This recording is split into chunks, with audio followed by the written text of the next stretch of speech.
memasuki tugas dari mata kuliah Bahasa Indonesia yang diambil oleh dosen Ibu Supati. Perkenalkan, saya Askia Liza dengan NIM 241101532020 sebagai moderator.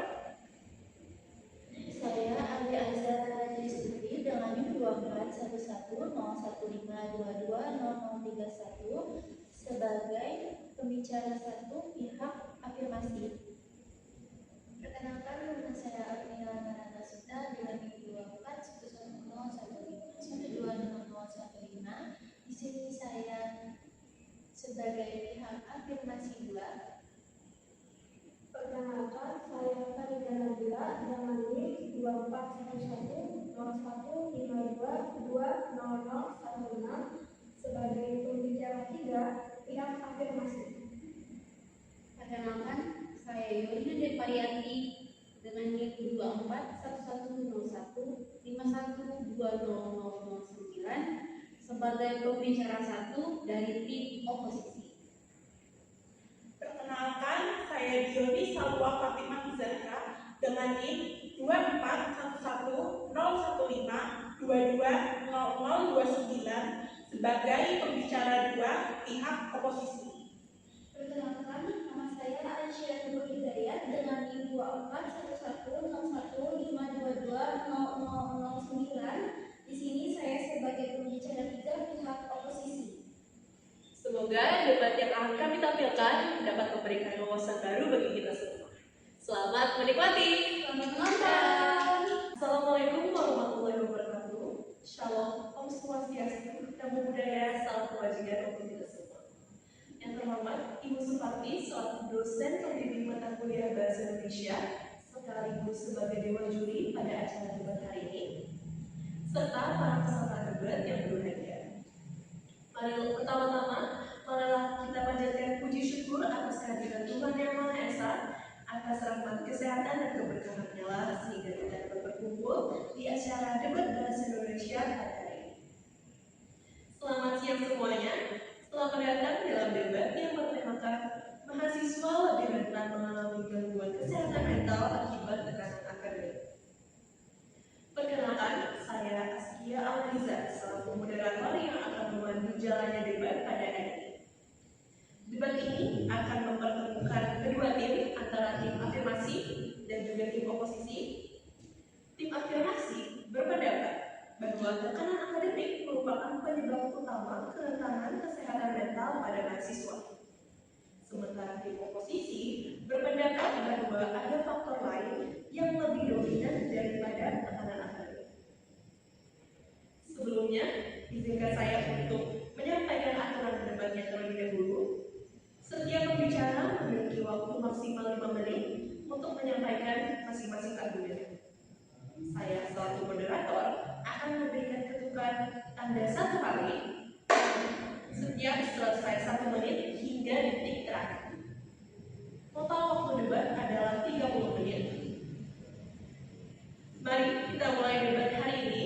Penyampaian argumen yang pertama akan disampaikan oleh tim afirmasi kepada pembicara pertama tim afirmasi 5 menit dari sekarang. Terima kasih atas kesempatannya. Saya Ali Azhar Rizky selaku pembicara pertama dari pihak afirmasi. Kami selaku pihak afirmasi meyakini bahwa mahasiswa memang lebih rentan mengalami gangguan kesehatan mental akibat tekanan akademik. Hal ini didasari menurut survei yang dilakukan oleh American College Health Association di tahun 2023 yang menyebutkan bahwa lebih dari 60% mahasiswa mengalami stres berat karena tuntutan akademik. Tuntutan akademik ini berupa tugas yang menumpuk, ujian terus-menerus, hingga tekanan untuk mempertahankan IPK tinggi setiap semesternya, membuat banyak mahasiswa mengalami kecemasan, insomnia, kelelahan emosional, dan bahkan depresi. Selain itu, lingkungan akademik juga sangat kompetitif yang membuat mahasiswa sering membandingkan dirinya dengan orang lain. Mereka takut gagal, takut mengecewakan orang dalam pemeriksaan. Kondisi ini yang memicu sindrom yang dinamakan impostor syndrome. Impostor syndrome sendiri merupakan perasaan tidak cukup baik meskipun sudah berusaha maksimal. Harapan tinggi dari orang tua, dosen, dan lingkungan sosial akan memperbesar tekanan tersebut. Waktu istirahat yang minim dan kurangnya dukungan dari emosional di lingkungan kampus turut memperburuk kondisi ini. Mahasiswa seringkali tidak memiliki ruang aman untuk mengekspresikan stres atau bahkan bercerita tentang tekanan yang mereka alami karena takut dianggap lemah atau tidak mampu.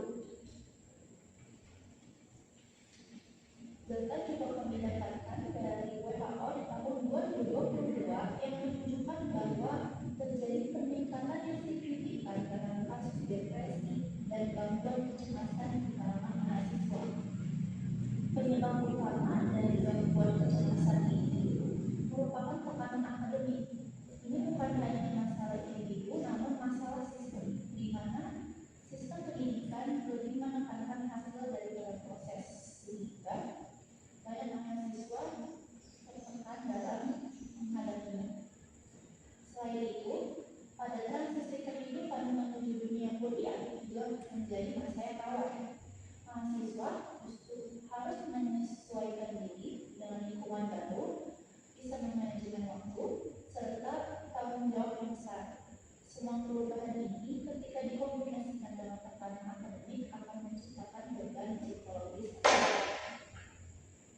Sehingga dengan mempertimbangkan semua faktor yang telah saya sebutkan, jelas bahwa tekanan akademik merupakan penyebab paling dominan gangguan kesehatan mental pada mahasiswa. Terima kasih.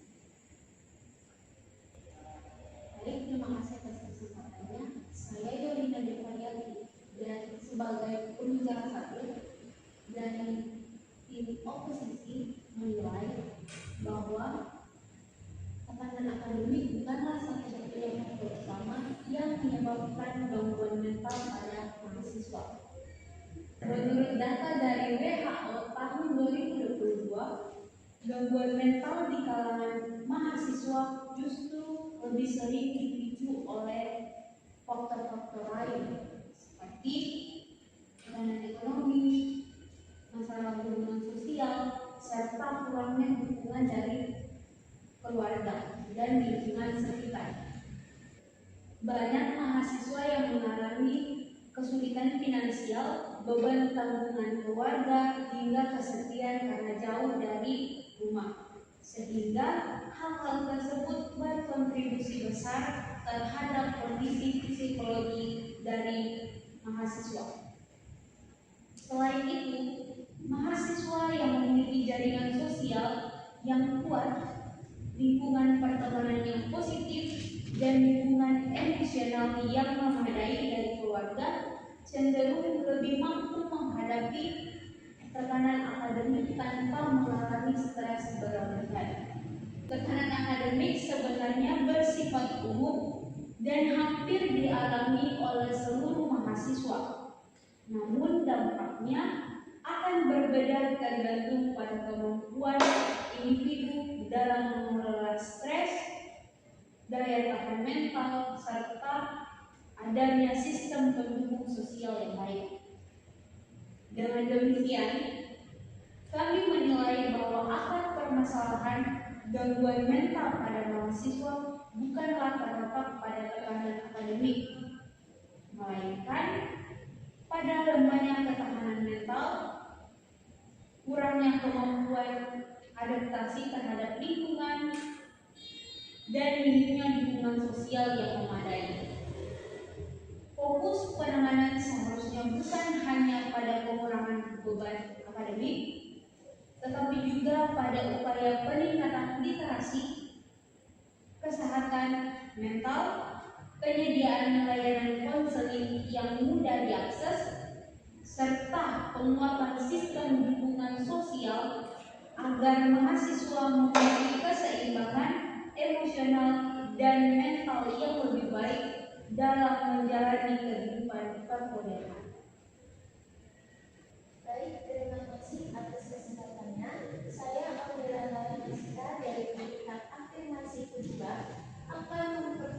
teman kami yang menyatakan bahwa tekanan akademik bukan hanya menyebabkan stres, namun juga dapat berdampak langsung pada kesehatan fisik, perilaku, dan juga keseimbangan sosial mahasiswa. Tekanan akademik yang datang terus-menerus dari pihak dosen yang melibatkan tugas, ujian, maupun ekspektasi tinggi dari dosen dan orang tua seringkali membuat mahasiswa kehilangan ritme hidup yang sehat. Mahasiswa terpaksa begadang demi menyelesaikan tugas sehingga menyebabkan mereka maka tidak teratur, bahkan merasa bersalah ketika beristirahat. Faktor ini menyebabkan mahasiswa cenderung memiliki kesehatan tubuh yang rendah, tubuhnya cenderung kelelahan, pikiran yang selalu jenuh, dan performa akademik yang selalu menurun, di mana menciptakan karena stres yang tidak ada ujungnya.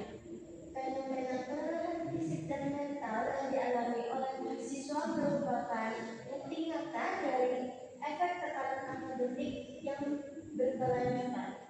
Hal ini bukan sekedar lelah belajar, namun juga memicu kondisi ketika seseorang kehilangan motivasi, semangat, dan rasa makna terhadap aktivitas akademiknya. Hasil penelitian Universitas Indonesia pada tahun 2022 menunjukkan bahwa 70% mahasiswa mengalami stres akademik dalam tingkatan sedang hingga berat. Hal ini penyebab pemicu utamanya adalah berupa beban tugas yang terlalu banyak, kurangnya manajemen waktu, serta minimnya dukungan sosial dari berbagai pihak seperti keluarga, lingkungan, dan juga kampus.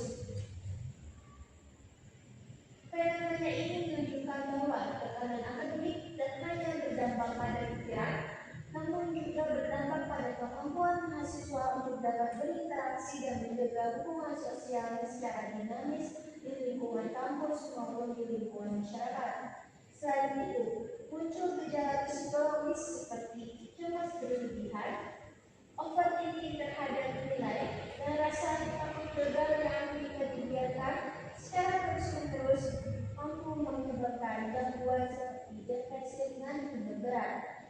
Beberapa mahasiswa bahkan mulai menarik diri dari lingkungan pertemanan atau kegiatan kampus karena merasa dirinya tidak mampu untuk bersaing secara akademis. Dengan demikian, kami dari tim afirmasi menekankan bahwa tekanan akademik bukan hanya salah satu penyebab, tetapi merupakan pemicu utama dari gangguan kesehatan mental mahasiswa, karena efeknya yang ditimbulkannya adalah menyeluruh meliputi aspek fisik, emosional, sosial, dan perilaku. Fokus utama di sini, tekanan akademik bukan hanya sebagai penyebab, namun juga pemicu utama gangguan mental seperti kecemasan dan depresi. Terima kasih. Baik, terima kasih atas argumennya. Saya, Yoni Salwa Fatimah Zahra, selaku pembicara dua dari pihak oposisi, ingin menegaskan lagi bahwa tekanan akademik seringkali menjadikan kambing hitam. Padahal akar permasalahan itu tidak selalu pada sistem pendidikan atau tugas-tugas kuliah, tapi pada cara berpikir mahasiswa itu sendiri. Banyak mahasiswa yang mengalami stres bukan semata-mata karena beban akademik yang berat, tetapi karena overthinking, terlalu perfeksionis, dan kurangnya kemampuan untuk mengatur diri. Mereka merasa harus selalu sempurna. Mereka takut gagal dan akhirnya menekan diri sendiri melebihi batas. Menurut penelitian, tingkat stres dan gangguan kesehatan mental pada mahasiswa justru lebih banyak dipengaruhi oleh pola pikir dan gaya hidup, bukan dari banyaknya tugas ataupun ketatnya sistem akademik. Tidak, terima kasih. Mahasiswa dengan pola pikir yang berkembang mampu menghadapi tekanan akademik dengan lebih sehat dan lebih adaptif. Sementara mahasiswa dengan pola pikir yang terlalu ketat cenderung lebih menyerah, merasa gagal ketika nilainya tidak sempurna, dan menilai dirinya tidak mampu hanya karena satu kegagalan. Padahal lingkungan akademik itu memang dirancang untuk melatih daya juang dan ketahanan mental. Mari kita lihat realita di kampus. Dua mahasiswa bisa punya jumlah tugas yang sama, dosen yang sama, bahkan waktu yang sama, tapi hasilnya bisa berbeda jauh. Yang satu panik, stres, bahkan merasa sistemnya kejam. Yang satunya bisa tetap tenang, fokus, bahkan berprestasi. Apa sistemnya yang salah? Tidak, yang membedakan itu adalah pola pikirnya.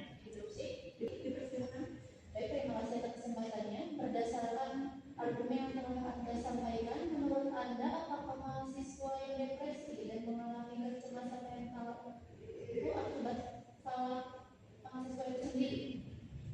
Saya ingin menanggapi, tidak sepenuhnya salah. Tapi saya merasa kalau dosen kita perlu untuk melihat dari dua sisi. Sistem pendidikan itu perlu untuk diperbaiki. Tapi mahasiswa juga perlu meningkatkan kesiapan mental mereka. Keduanya harus berjalan secara beriringan. Dipersilakan. Baik, terima kasih atas argumen Anda. Berdasarkan argumen Anda, tapi bukankah sistemnya yang terlebih dahulu untuk diperbaiki? Kalau saja sistemnya itu tidak mendukung, bagaimana mahasiswa dapat berkembang baik secara dinamis di kampus? Baik, saya ingin menanggapi. Saya setuju bahwa sistem itu perlu diperbaiki. Tapi kita juga tidak bisa mengabaikan bahwa penting untuk mahasiswa menyiapkan mental mereka supaya bisa lebih siap dalam menghadapi tantangan. Jadi antara sistem dan mental dari mahasiswa harus diperbaiki secara bersamaan. Kami dari pihak oposisi juga menekankan bahwa faktor gaya hidup dan manajemen waktu berperan besar. Mahasiswa yang tidur cukup, makan teratur, dan punya aktivitas positif seperti olahraga atau hobi cenderung lebih mampu mengelola stres. Sementara yang pola hidupnya berantakan, sering begadang, menunda tugas, atau terlalu banyak memberanikan diri di media sosial, lebih mudah merasa tertekan. Sistem pendidikan tidak bisa terus disalahkan atas masalah mental mahasiswa, karena sistem hanyalah wadah. Pola pikirlah yang menentukan bagaimana seseorang beradaptasi di dalamnya. Kalau sistemnya diubah, tapi pola pikirnya masih sama, masih sangat gagal, masih menunda-nunda, masih merasa tidak mampu, maka hasilnya tetap akan sama. Stres, panik, dan terlalu banyak pikiran. Solusi yang lebih tepat bukan semata-mata mengurangi beban akademik, tapi menumbuhkan pola pikir berkembang pada mahasiswa. Dengan pola pikir ini, mahasiswa akan belajar melihat tantangan bukan sebagai ancaman, tapi sebagai kesempatan untuk bertumbuh.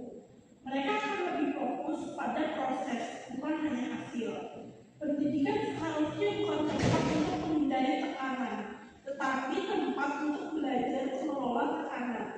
Dan itu hanya bisa terjadi jika mahasiswa memiliki cara berpikir yang sehat, terbuka, dan tangguh. Jadi sekali lagi saya tegaskan, masalahnya bukan pada sistem, tapi pada pola pikir dan cara kita memandang tekanan itu sendiri. Kalau kita mahasiswa lebih sehat mentalnya, bukan mengurangi tugasnya, tapi kuatkan cara berpikirnya. Yang argumen dari pihak oposisi. Baik, penyampaian tanggapan telah selesai.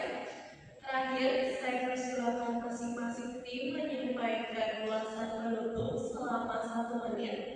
Dimulai dari tim afirmasi, kemudian dilanjutkan oleh tim oposisi. Untuk tim afirmasi, kami persilakan. Baik, terima kasih atas kesempatannya. Saya Farida Laila sebagai pembicara ketiga dari pihak afirmasi akan mendukung dan memberikan pandangan filosofis bahwa mahasiswa adalah individu yang sedang berproses menuju pendewasaan intelektual dan emosional. Namun, sistem akademik seringkali mengukur nilai mahasiswa dari prestasi akademik semata, bukan dari kota atau kesejahteraan yang kaya. Secara filosofis, hal ini bertentangan dengan tujuan pendidikan yang seharusnya, yaitu memanusiakan manusia. Tekanan akademik yang berlebihan justru menghilangkan makna pembelajaran itu sendiri. Sebagai penutup, penting ditekankan bahwa manusia termasuk mahasiswa bukan sekadar mesin pencetak nilai atau angka indeks prestasi. Waktu habis. Untuk tim oposisi, kami persilakan. Terima kasih banyak atas kesempatannya. Saya Aisyah Hidayat dari pihak oposisi pembicara ketiga. Di sini saya sebagai pembicara ketiga, izinkan saya menutup debat ini dengan menegaskan kembali bahwa tekanan akademik tidak serta-merta menyebabkan gangguan kesehatan mental, melainkan proses belajar dan pembentukan karakter mahasiswa. Tekanan akademik bukan penyebab utama gangguan kesehatan mental. Justru, tekanan akademik adalah bagian dari proses pembelajaran yang membentuk keteguhan, disiplin, dan daya juang mahasiswa dalam menghadapi kehidupan nyata. Tekanan akademik bukan untuk dijauhi, namun untuk dihadapi. Tekanan akademik seharusnya dipandang sebagai stimulus untuk berkembang, bukan sebagai sumber penderitaan. Dengan lingkungan yang sehat, komunikasi yang baik, serta kesadaran diri, tekanan dapat diubah menjadi suatu motivasi yang menjadi dorongan untuk berprestasi lebih baik. Sekian. Baik, waktu habis. Terima kasih banyak kepada kedua tim atas argumen yang sangat menarik. Dari debat ini kita dapat melihat dua sudut pandang. Tim afirmasi menekankan bahwa tekanan akademik adalah penyebab utama kerentanan kesehatan mental pada mahasiswa. Tim oposisi berpendapat bahwa faktor personal dan sosial lebih dominan daripada tekanan akademik itu sendiri. Baik, semoga debat ini memberikan wawasan bagi kita semua tentang pentingnya menjaga keseimbangan antara tuntutan akademik dan kesehatan mental. Dengan demikian, debat kita hari ini resmi ditutup. Terima kasih banyak atas perhatian dan partisipasi dari semua pihak, dosen pembimbing, selaku dewan juri, serta peserta debat yang saya hormati. Debat dengan mosi mahasiswa lebih rentan mengalami gangguan kesehatan mental akibat tekanan akademik telah berakhir. Dengan mengucap syukur alhamdulillahirobbilalamin, debat ini saya tutup. Saya Asya Liza selaku moderator pada acara debat hari ini pamit undur diri. Apabila terdapat kesalahan dalam memandu debat ini, saya mohon maaf yang sebesar-besarnya. Wassalamualaikum warahmatullahi wabarakatuh.